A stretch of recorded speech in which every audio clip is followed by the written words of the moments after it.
नमस्कार, बहुत बहुत स्वागत है आपका। आप देख रहे हैं JK 24/7 न्यूज। मैं हूं आपके साथ पूनम बनौरिया। तो चलिए शुरुआत करेंगे राष्ट्रीय खबरों की। आज प्रयागराज में लगे महाकुंभ का पहला शाही स्नान है। शाही स्नान के लिए सभी 13 अखाड़ों को 3 वर्गों में बांटा गया है। सबसे पहले सन्यासी अखाड़े के संतों ने शाही स्नान किया। सबसे पहले श्री पंचायती अखाड़ा महानिर्वाणी और श्री पंचायती अटल अखाड़ा के संत स्नान के लिए अखाड़े से प्रस्थान करते हुए नजर आए। संगम किनारे जमे श्रद्धालुओं ने 12 बजे रात के बाद से ही स्नान शुरू कर दिया और इसी के साथ आस्था के महाकुंभ का आगाज हो गया। इस धार्मिक आध्यात्मिक संघ मेले में अगले 45 दिनों तक देश विदेश के 15 करोड़ से ज्यादा श्रद्धालु जुटेंगे। श्रद्धालुओं के लिए गंगा नदी के किनारे 3200 एकड़ क्षेत्र में छोटा शहर बसाया गया है। इसके अलावा बड़ी संख्या में यहां पहुंचने वाले अखाड़ों और संतों के लिए डॉमिनेटरी और टेंट स्टॉल लगाए गए हैं। पहली बार को मेले में 3 महिला यूनिट्स की तैनाती की गई है, जो महिला श्रद्धालुओं को देखते हुए की गई है। साथ ही विदेशी हेल्प डेस्क भी 24 घंटे काम करेगा। पश्चिम बंगाल में निकलने वाली भारतीय जनता पार्टी की रथ यात्रा का मामला अब देश की सर्वोच्च अदालत सुप्रीम कोर्ट पहुंच गया है। सुप्रीम कोर्ट आज इस मामले में सुनवाई करेगा। इससे पहले कलकत्ता हाई कोर्ट की 2 जजों की पीठ ने बीजेपी की इस यात्रा पर रोक लगा दी थी। प्रधानमंत्री नरेंद्र मोदी आज ओडिशा दौरे पर रहेंगे। पीएम मोदी अपने आज दौरे के दौरान कई केंद्रीय परियोजनाओं को ओडिशा को समर्पित करेंगे। प्रधानमंत्री की यात्रा के दौरान बलनगी में एक कार्यक्रम के दौरान ज्यादातर परियोजनाओं का अनावरण किया जाएगा। इनमें से ज्यादातर परियोजनाएं रेलवे क्षेत्र की होंगी। पीएम मोदी एक रैली को संबोधित करेंगे। पिछले 3 सप्ताह में मोदी की ओडिशा की ये तीसरी यात्रा होगी। सपा बसपा गठबंधन से बाहर हुए राहुल गांधी ने कांग्रेस को मजबूत करने के लिए नया ब्लूप्रिंट तैयार किया है। इसके तहत यूपी को 13 जोन में बांटा गया है। सभी 13 जोन में राहुल रैलियां करेंगे। हर जोन में 6 लोकसभा सीटों की पहचान की जाएगी और हर जोन में राहुल एक रैली करेंगे। रिटायरमेंट के बाद सीसेट में नामांकन के लिए सहमति वापस लेने के सुप्रीम कोर्ट के जस्टिस AK सीकरी चाहते हैं कि ये विवाद अब खत्म हो जाए। जस्टिस सीकरी ने कहा कि किसी विवाद में नहीं पड़ना चाहता मैं और चाहता हूं कि ये विवाद यहीं खत्म हो जाए। इसके अलावा उन्होंने कुछ भी कहने से इनकार कर दिया। तो अब नजर डालेंगे बड़ी अंतर्राष्ट्रीय खबरों पर। नकदी संकट से जूझ रही पाकिस्तान सरकार ने चीन पाकिस्तान आर्थिक गलियारे के तहत बनने वाले एक कोयला आधारित बिजली संयंत्र की परियोजना को टाल दिया। पाकिस्तान की सुप्रीम कोर्ट ने देश के भ्रष्टाचार निरोधक निकाय NAB की याचिका को खारिज कर दिया। नवाज शरीफ और उनके परिवार के लोगों के जेल की सजा निलंबित रखने के खिलाफ याचिका दायर की गई थी। मुंबई में 2008 में हुए आतंकवादी हमले की साजिश के मामले में अमेरिका में 14 साल की कैद की सजा काट रहे तहव्वुर राना को 2021 में जेल की सजा पूरी होने से पहले भारत भेजे जाने की प्रबल संभावना है। चीन की राजधानी बीजिंग में आगामी वसंत उत्सव के दौरान पटाखे खरीदने के इच्छुक लोगों को पहचान पत्र दिखाना होगा। कैलिफोर्निया में एक अमेरिकी न्यायाधीश ने ट्रंप प्रशासन के परिवार नियोजक संबंधी कानून को 13 राज्यों और वाशिंगटन DC में लागू करने से रोक दिया।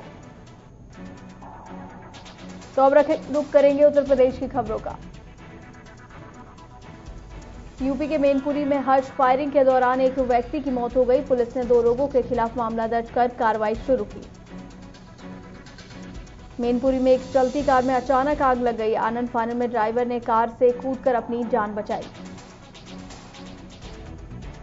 सपा बसपा गठबंधन के बाद पहली बार सपा प्रदेश अध्यक्ष नरेश उत्तम अपने तेवर में नजर आए। उन्नाव में किसान के मुद्दे पर गोष्ठी के आयोजन पर उत्तम पटेल ने बीजेपी पर जमकर निशाना साधा। मथुरा में GRP पुलिस को बड़ी सफलता हाथ लगी। पुलिस ने ट्रेन में यात्रियों से लूटपाट करने वाले बदमाशों को गिरफ्तार किया। सुल्तानपुर में एक किशोर का जला हुआ शव खेत में मिलने से इलाके में हड़कंप मच गया। मौके पर पहुंची पुलिस ने शव को कब्जे में लेकर जांच शुरू की। बरेली में प्रेम प्रसंग के चलते पति ने अपनी पत्नी को मौत के घाट उतार दिया। पुलिस ने आरोपी को गिरफ्तार कर लिया। कन्नौज में जहरीली चाय पीने से पिता और उसकी 6 साल की मासूम बच्ची की मौत हो गई, जबकि मां की हालत गंभीर बनी हुई है। देवरिया में पुलिस ने 1 करोड़ की अवैध शराब बरामद की। पुलिस ने इस दौरान 13 लोगों को गिरफ्तार किया। हमीरपुर में एक ओवरलोड ट्रक ने 2 बाइक सवारों को टक्कर मार दी। हादसे में एक युवक की मौके पर ही मौत हो गई। गुस्साए लोगों ने ट्रक को आग के हवाले कर दिया। अयोध्या के राम मंदिर निर्माण को लेकर बांदा में एक दंपति ने खुद को आग के हवाले करने की कोशिश की। पुलिस ने दंपति को गिरफ्तार कर जेल भेजा। यूपी के मऊ में मकर संक्रांति के दिन लोगों ने गंगा स्नान किया। इसके बाद बाजारों में खरीदारी के लिए लोगों की काफी भीड़ देखी गई। बीजेपी के राष्ट्रीय अध्यक्ष में शाहनवाज हुसैन मुगल सराय पहुंचे। साथ ही उन्होंने राहुल गांधी को तंज कसते हुए कहा कि राहुल अब अबू धाबी हो गए हैं। मैनपुरी में बनवारी लाल ने पत्रकारों को संबोधित करते हुए कहा कि ऑनलाइन शॉपिंग की वजह से छोटे खुदरा व्यापारियों को काफी दिक्कतों का सामना करना पड़ रहा है। रामपुर में पुलिस ने ठगी करने वाले गिरोह के एक सदस्य को गिरफ्तार किया। पुलिस ने ठग के पास से एक तमंचा भी बरामद किया। औरैया में पारंपरिक रंजिश पारिवारिक के चलते अपराधियों ने किसान के बेटे की हत्या कर दी। सूचना मिलते ही पुलिस मौके पर पहुंची और जांच शुरू की। योगी सरकार के फरमान के बाद आवारा जानवरों को लेकर अब अधिकारी भी एक्शन में नजर आ रहे हैं। वहीं डीएम, सीडीओ समेत 50 अधिकारियों ने अपना 1 दिन का वेतन गौ सेवा के लिए कोष में दान कर दिया। कानपुर देहात में अज्ञात बदमाशों ने बीजेपी सांसद के भांजे के साथ मारपीट कर लूट की वारदात को अंजाम दिया, फरार हो गए। सूचना मिलते ही पुलिस मौके पर पहुंची और जांच में जुट गई। यूपी के कुशीनगर में जमीन विवाद में एक बुजुर्ग को उसके रिश्तेदार ने बांधकर उसकी पिटाई कर दी। जमीनी विवाद के कारण बांधकर पिटाई की गई। भीम आर्मी के संस्थापक चंद्रशेखर आजाद ने कहा कि बीजेपी को आने वाले लोकसभा चुनावों में पटखनी देने के लिए उनकी पार्टी और बहुजन समाज पार्टी गठबंधन का समर्थन करेगी। यूपी के मुरादाबाद में एक दबंग शख्स ने कुछ लोगों के साथ मिलकर एक महिला और उसके परिवार की लाठी डंडों से जमकर पिटाई कर दी। पूरी घटना सीसीटीवी में कैद हो गई। तो अब रुख करेंगे पंजाब हरियाणा की खबरों का। हरियाणा के सोनीपत में फुटपाथ पर सो रहे कई लोगों को कार ने कुचल दिया, जिसमें कि कई लोग गंभीर रूप से घायल हो गए। मोगा के धर्मकोट में 2 दिन से गायब एक लड़की बेसुध हालत में खेतों में मिली, जहां उसे अब अस्पताल में भर्ती कराया गया। साथ ही घटना के बाद पुलिस कार्रवाई में जुटी हुई है। फाजिल्का में बॉर्डर रोड के गुरुद्वारे श्री सच्चा साहू साहिब में बीती रात कुछ अनजान लोगों के दाखिल होने की खबर है, जिसके बाद हरकत में आई पुलिस सीसीटीवी कैमरों को खंगालने में लगी हुई है। फाजिल्का में माइनिंग ठेकेदार मनमानी कर पॉकलैंड मशीनों से माइनिंग कर रहे हैं, जिसके खिलाफ स्थानीय लोगों ने प्रशासन पर मिलीभगत का आरोप लगाया। फिरोजपुर के जीरा हलके से कांग्रेस विधायक कुलवीर सिंह जीरा को आक्रामक तेवर महंगे पड़ सकते हैं। जल्द ही पंजाब प्रदेश कांग्रेस कमेटी जीरा को नोटिस जारी कर सकती है। पंजाब एकता पार्टी ने लोकसभा चुनाव लड़ने का ऐलान कर दिया। पार्टी के प्रमुख सुखपाल खेरा ने अपने संसदीय क्षेत्र का ऐलान किया। हरियाणा के सोनीपत में सीएम अरविंद केजरीवाल ने कहा कि गाय के नाम पर वोट मांगने वालों को गाय के लिए चारे का इंतजाम भी करना चाहिए। उन्होंने कहा कि ये चिंता की बात है कि हरियाणा में एक गाय पर रोजाना सिर्फ 40 पैसे खर्च किए जाते हैं, जबकि दिल्ली में एक गाय पर 40 रुपए खर्च किए जाते हैं। हरियाणा के कर्मचारियों के लिए कई अच्छी खबर है। राज्य कर्मचारी चयन आयोग और हरियाणा लोक सेवा आयोग की भर्तियों में चयनित कर्मचारियों को बिना चरित्र प्रमाण पत्र के भी ज्वाइनिंग दी जाएगी। हरियाणा में गैर मान्यता प्राप्त स्कूलों पर शिकंजा कसने वाला है। राज्य सूचना आयोग ने बच्चों का भविष्य दांव पर देख स्कूलों के प्रति सख्त रुख अख्तियार कर दिया है। रेवाड़ी में कांग्रेस सांसद दीपेंद्र हुड्डा ने जन आंदोलन में शिरकत की। इस दौरान उन्होंने सरकार पर जमकर हमला बोला। गुलाचीका में प्रोजेक्ट डायरेक्टर रॉकी मित्तल ने जिंदल परिवार पर वादा खिलाफी का आरोप लगाया। मित्तल ने कहा कि जिंदल परिवार ने लोगों को गुमराह किया।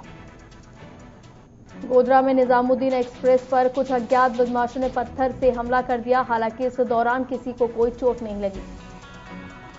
भिवानी के हांसी गेट के पास स्टैंडर्ड फर्नीचर शोरूम में अचानक आग लग गई। आग लगने से लाखों का सामान जलकर राख हो गया। यमुनानगर में आम आदमी पार्टी के साथ जुड़ने का सिलसिला लगातार जारी है। इसी कड़ी में पूर्व मंत्री शेर सिंह के बेटे विकास चौधरी ने कांग्रेस का दामन छोड़ आपका दामन थाम लिया। अब नजर डालेंगे बिहार और झारखंड की खबरों पर। बिहार के पूर्णिया में अभियान बसेरा के तहत 500 लोगों को जमीन मुहैया कराई गई, जिसके लिए एक कार्यक्रम का आयोजन किया गया और प्रमाण पत्र बांटे गए। मुजफ्फरपुर के सीतामढ़ी नेशनल हाईवे 77 पर बस और ट्रक की जोरदार टक्कर हो गई, जिसमें 2 लोगों की मौत हो गई। दर्जनों लोग गंभीर रूप से घायल हो गए। मुजफ्फरपुर में गृह विभाग के निर्देश पर थाना अध्यक्ष के खिलाफ कार्रवाई की गई, जहां आरोपी थाना अध्यक्ष पर शराब के दस्तावेज और मालखाने में गड़बड़ी करने का आरोप लगा। मोतीपुर थाना अध्यक्ष के आवास पर जिला प्रशासन ने छापा मारा और अवैध शराब के सैकड़ों कार्टून बरामद किए। मुजफ्फरपुर में जमीन अधिग्रहण के बाद किसानों को सही दाम पर मुआवजा नहीं मिलने पर गुस्सा जाहिर किया गया। बता दें कि एनटीपीसी ने पाइप लाइन के लिए जमीन अधिग्रहण की है। बिहार में पूर्व मेयर समीर की हत्या के 4 महीने बाद उनकी पत्नी मीडिया के सामने आई है और पुलिस पर गंभीर आरोप लगाए। पत्नी की आरोप है कि पुलिस आरोपियों से मिली हुई है। रांची के रातू रोड कब्रिस्तान में एक नाबालिग छात्रा का शव बरामद हुआ, जहां पुलिस हत्याकांड और ऑनर किलिंग मामला जांच कर रही है। पूर्व केंद्रीय राज्य मंत्री उपेंद्र कुशवाहा ने कहा कि आने वाले चुनाव में बिहार के सभी 40 सीटों पर महागठबंधन का कब्जा होगा। झारखंड के दुमका में पुलिस और नक्सलियों में मुठभेड़ हो गई, जिसमें पुलिस ने एक नक्सली को ढेर कर दिया।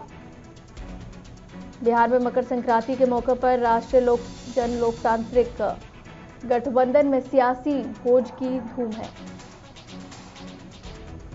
अब बात करेंगे मध्य प्रदेश की खबरों की।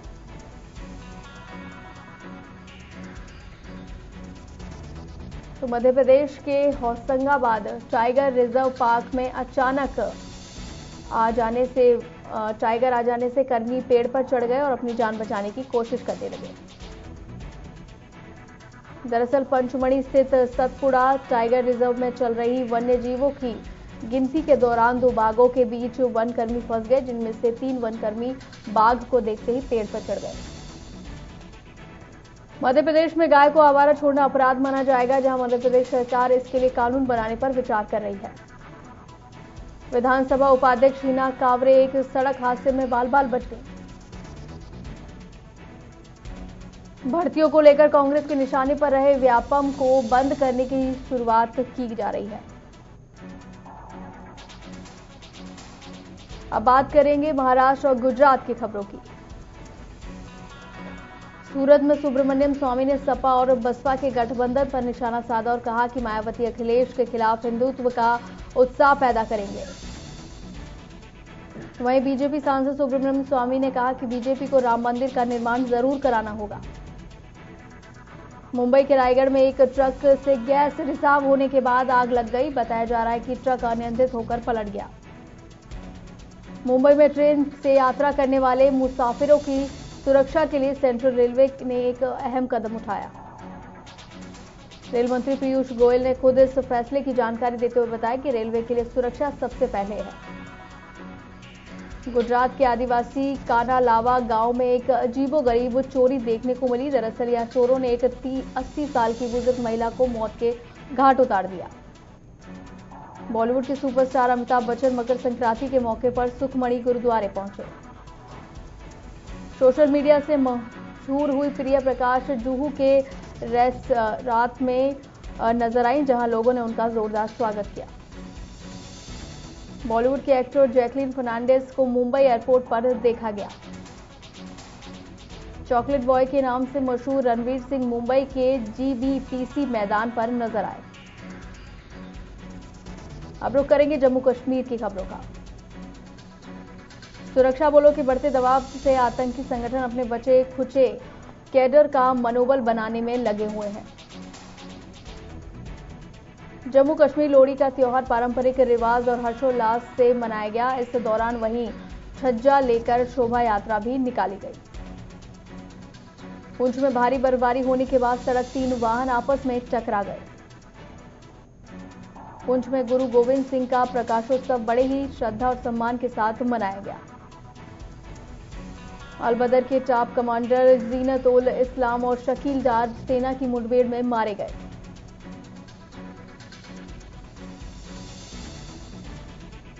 अब नजर डालेंगे उत्तराखंड की खबरों पर। हिमाचल प्रदेश के पहाड़ों पर नॉनस्टॉप बर्फबारी हो रही है। पहाड़ों में पारा शून्य तक पहुंच गया है।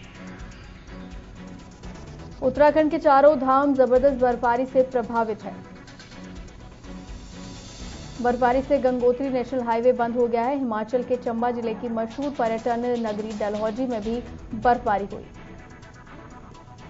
हिमाचल प्रदेश के सीएम जयराम ठाकुर के घर पर लोहड़ी का जश्न मनाया गया। खुद इस मौके पर वो डांस करते हुए नजर आए। जयराम के पारंपरिक नृत्य करने का वीडियो भी सामने आया है, जिसमें वो लोगों के साथ नृत्य करते हुए दिख रहे हैं। बात करेंगे छत्तीसगढ़ की खबरों का।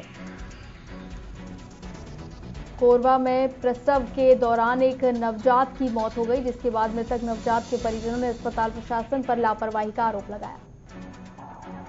छत्तीसगढ़ के मुंगेरी में तेज रफ्तार बाइक पेड़ से टकरा गई। छत्तीसगढ़ में शराबबंदी को लेकर सीएम भूपेश बघेल ने बीजेपी पर निशाना साधा।